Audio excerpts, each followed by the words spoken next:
Amigos, sejam bem-vindos ao canal Reproduzindo a História no Esporte. Neste vídeo vamos continuar a nossa série sobre os 12 grandes clubes brasileiros e vamos continuar com a parte 2 da história do Palmeiras. No vídeo anterior, terminamos na Libertadores perdida em 2001 pelo Palmeiras contra o Boca Juniors. Mas, infelizmente para o torcedor alviverde, em 2002 o clube foi rebaixado à segunda divisão do Campeonato Brasileiro, devido à péssima campanha no campeonato daquele ano, mesmo contando com uma equipe bastante forte, pelo menos no papel, já que na prática a história foi outra. A última e derradeira partida ocorreu na Bahia, no estádio Barradão, derrota para o Vitória por 4-3. Em 2003, pela Copa do Brasil, talvez um dos momentos mais vexatórios da história centenária da Sociedade Esportiva Palmeiras. O time levou de 7-2 do mesmo Vitória, em pleno estádio Palestra Itália. Desta vez teve uma furada histórica do goleiro Marcos, que um ano antes era pentacampeão com a seleção brasileira. No entanto, em 2003 mesmo, Palmeiras disputou e venceu o Campeonato Brasileiro da Segunda Divisão com uma larga folga em relação aos seus adversários, entre eles o Botafogo, retornando assim à primeira divisão do Campeonato Brasileiro. Em 2004, o clube obteve a quarta colocação no Campeonato Nacional e retornou à Taça Libertadores da América. No ano de 2005, o Verdão fica novamente em quarto lugar no Brasileirão e garante vaga na primeira fase da Libertadores de 2006, onde passa com folga pelo Deportivo Táchira da Venezuela, tendo garantido assim mais uma participação na fase de grupos da competição. Porém, nas oitavas de final, o Palmeiras foi eliminado pelo segundo ano consecutivo pelo seu rival, São Paulo, após 2 jogos equilibrados e uma atuação infeliz do trio de arbitragem, comandado por Wilson de Souza Mendonça. O clube contratou em 2008 o técnico Vanderlei Luxemburgo, entretanto, este não foi pago pela empresa Traffic.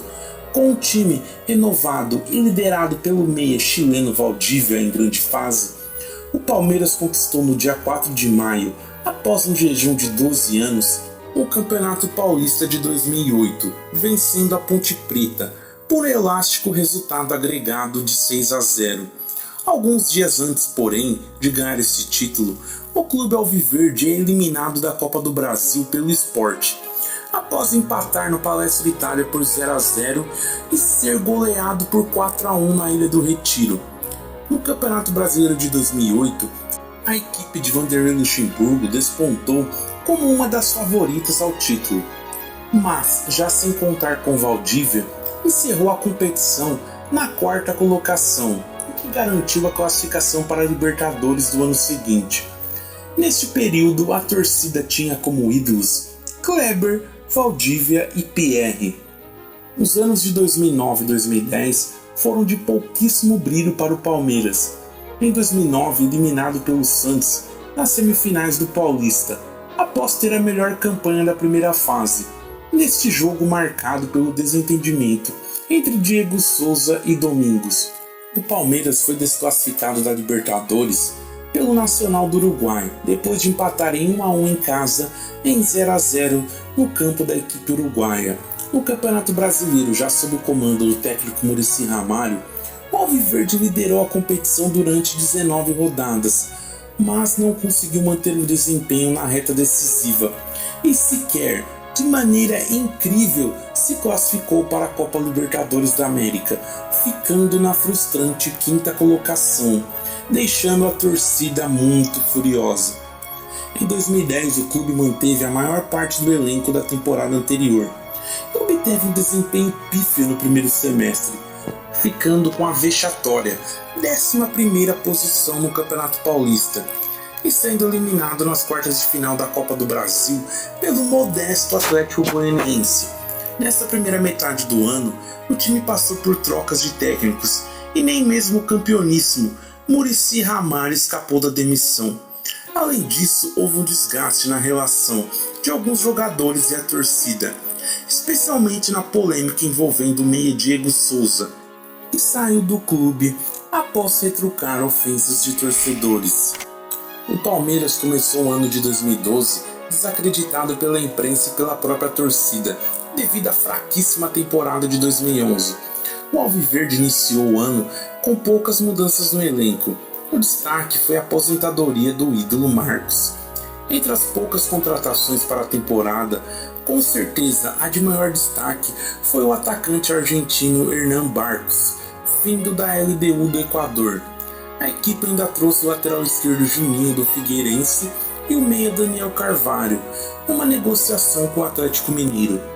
Após um paulistão discreto, o Palmeiras, contrariando todas as expectativas, conquistou a Copa do Brasil ao bater o Coritiba na final, após um 2-0 em casa e 1-1 no Couto Pereira, com o gol do Betinho.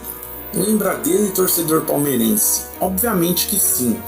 O detalhe que pouca gente menciona, que esse título do Verdão foi conquistado de maneira invicta. O que parecia, no entanto, ser o ano da redenção e do retorno às tradições vitoriosas se transformou num completo pesadelo. O maior campeão nacional do Brasil era rebaixado novamente para a segunda divisão. O Palmeiras amargou um novo rebaixamento para a Série B do Campeonato Brasileiro depois de uma campanha marcada por uma série de contusões de jogadores, mau planejamento, elenco limitadíssimo e uma administração bastante questionada do seu presidente Arnaldo Tironi. A equipe foi matematicamente levada à segunda divisão na antepenúltima rodada da Série A, depois de um empate contra o Flamengo em Volta Redonda por 1-1, e de placares também desfavoráveis de seus adversários, como o Bahia e a Portuguesa.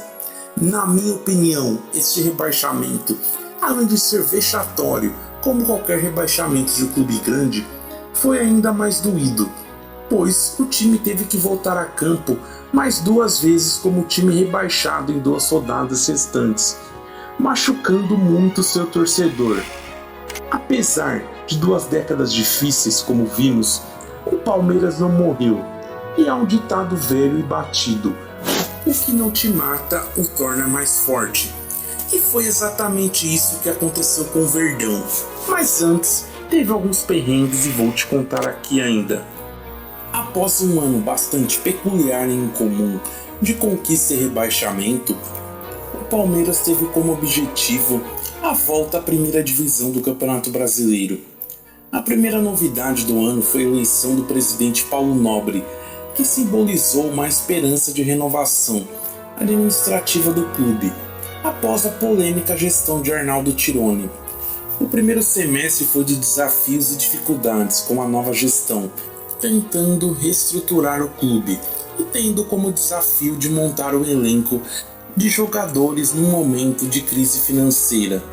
Logo em fevereiro, a torcida foi surpreendida pela venda de seu principal jogador, o centroavante argentino Hernán Barcos, para o Grêmio, que em contrapartida liberou 4 jogadores ao Alviverde e uma quantia em dinheiro para fechar o negócio. Ainda na primeira metade do ano, o time foi eliminado pelo Santos na disputa de pênaltis pelas oitavas de final do Campeonato Paulista. Na Copa Libertadores da América, carregado literalmente pela torcida nos jogos, o time foi eliminado também nas oitavas de final, desta vez em pleno estádio do Pacaembu, pela equipe mexicana do Tijuana. Um jogo marcado pelo frangaço incrível do goleiro Bruno. Na Série B de 2013, com uma campanha com clara superioridade da equipe ante as demais, e tendo como destaques as participações de Fernando Praz, Allan Kardec e Valdívia, o Palmeiras subiu novamente à primeira divisão com 6 rodadas de antecedência, garantindo a participação da equipe na Série A de 2014, o ano do seu centenário. O título foi conquistado no dia 16 de novembro, depois de o Alviverde derrotar o Boa Esporte por 3-0 no estádio do Pacaembu. O ano de 2014 marcou para o Palmeiras, como já referi, o ano do seu centenário, mas também a inauguração do Allianz Parque, a sua nova e moderna arena. Depois de retornar à elite do futebol brasileiro com sobras do ano anterior, com o título da Série B, o clube ainda passou por um período de dificuldades, para recuperar a imagem desgastada por 2 rebaixamentos num período curto de tempo.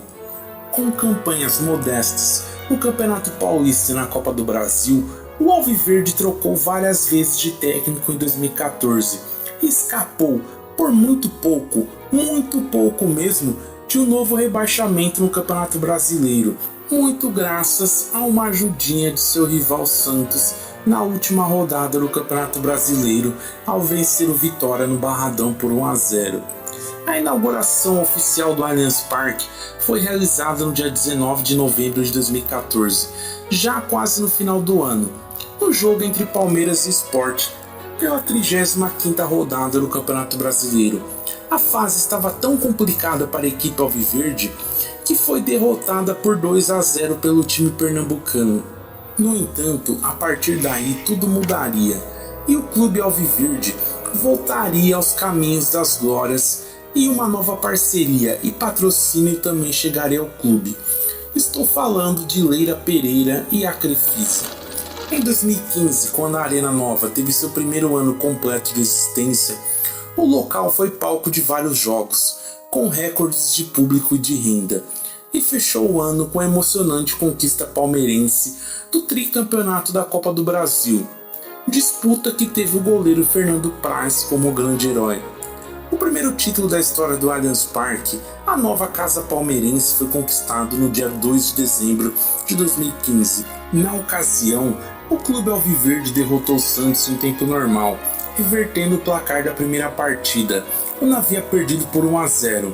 O Palmeiras venceu por 2-1, com 2 gols do atacante Dudu para o lado palestrino, marcado aos 11 e aos 39 minutos do segundo tempo, e um gol marcado pelo Ricardo Oliveira para a equipe santista, aos 41 minutos da mesma etapa.